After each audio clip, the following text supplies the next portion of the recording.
युद्ध को लड़ने के लिए पक्ष या विपक्ष अपने हिसाब से व्यूह रचना करता था।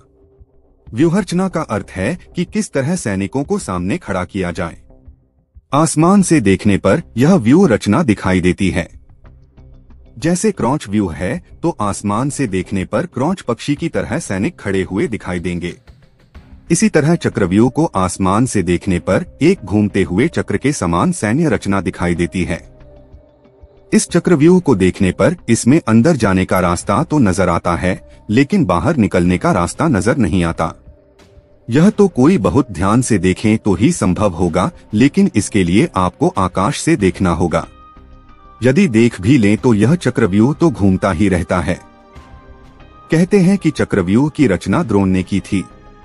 इस व्यूह को एक घूमते हुए चक्के की शक्ल में बनाया जाता था, जैसे आपने स्पाइरल को घूमते हुए देखा होगा। कोई भी नया योद्धा इस व्यूह के खुले हुए हिस्से में घुसकर वार करता है या किसी एक सैनिक को मारकर अंदर घुस जाता है। यह समय क्षण भर का होता है, क्योंकि मारे गए सैनिक की जगह तुरंत ही दूसरा सैनिक ले लेता है, अर्थात योद्धा के मरने पर चक्रव्यूह में उसके बगल वाला योद्धा उसका स्थान ले लेगा, क्योंकि सैनिकों की पहली कतार घूमती रहती है।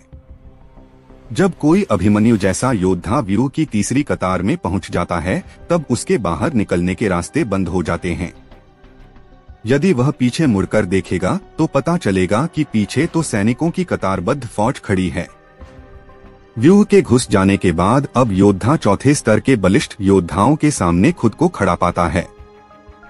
इस चक्रव्यूह में योद्धा लगातार लड़ते हुए अंदर की ओर बढ़ता जाएगा और थकता भी जाएगा। लेकिन जैसे जैसे वो अंदर जाता जाएगा, अंदर के जिन योद्धाओं से उसका सामना होगा वो थके हुए नहीं होंगे। ऊपर से वे पहले वाले योद्धाओं से ज्यादा शक्तिशाली व ज्यादा अभ्यस्त भी होंगे। शारीरिक और मानसिक रूप से थके हुए योद्धा के लिए एक बार अंदर फंस जाने पर जीतना या बाहर निकलना कठिन हो जाता है। अभिमन्यु के साथ यही हुआ होगा। कोई भी योद्धा व्यूह की दीवार तोड़कर अंदर जाने के लिए सामने वाले योद्धा को मारकर अंदर जाने का प्रयास करेगा, लेकिन वह तभी अंदर जा पाएगा जबकि मारे गए योद्धा की जगह कोई दूसरा योद्धा न आ पाया हो। इसका मतलब यह कि उसे सामने खड़े योद्धा को मारकर तुरंत ही अंदर घुसना होगा, क्योंकि मारे गए योद्धा की जगह तुरंत ही दूसरा योद्धा लड़ने के लिए आ जाता है। इस तरह यह दीवार कभी टूटती नहीं है। दीवार को तोड़ने के लिए ठीक सामने वाले योद्धा को मारकर अंदर के योद्धा को भी मारते हुए अंदर घुसना होता है।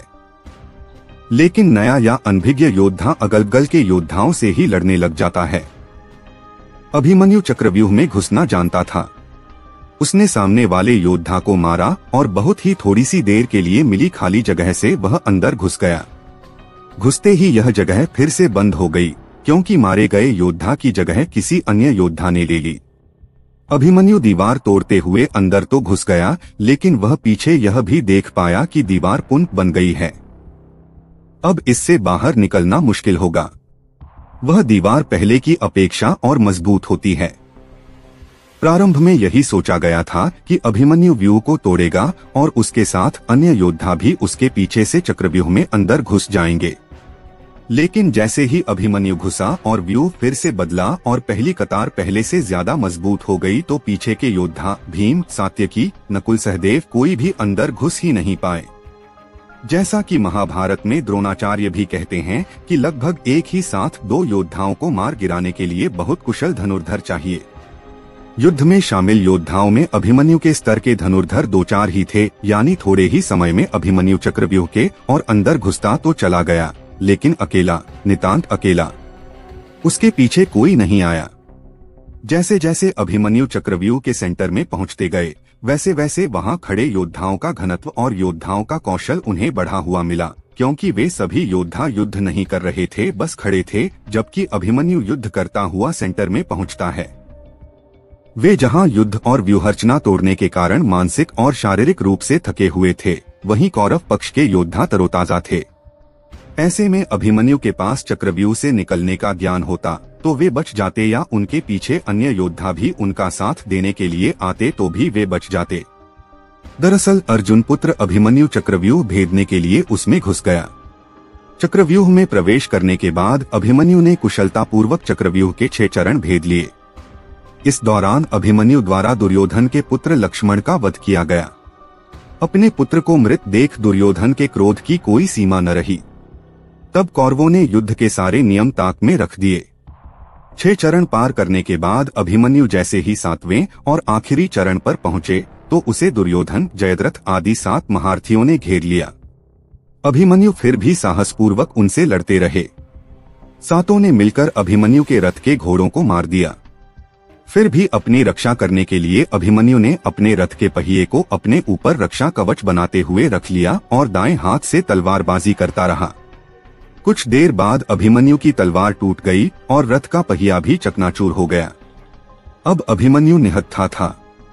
युद्ध के नियम के तहत निहत्थे पर वार नहीं करना था, किंतु तभी जयद्रथ ने पीछे से निहत्थे अभिमन्यु पर जोरदार तलवार का प्रहार किया। इसके बाद एक के बाद एक साथ 7 योद्धाओं ने उस पर वार कर दिए। अभिमन्यु वहां वीरगति को प्राप्त हो गया। इसके बाद अर्जुन ने जयद्रथ का वध कर अपने पुत्र की हत्या का बदला लिया। वीडियो को लाइक जरूर करें और चैनल को सब्सक्राइब भी।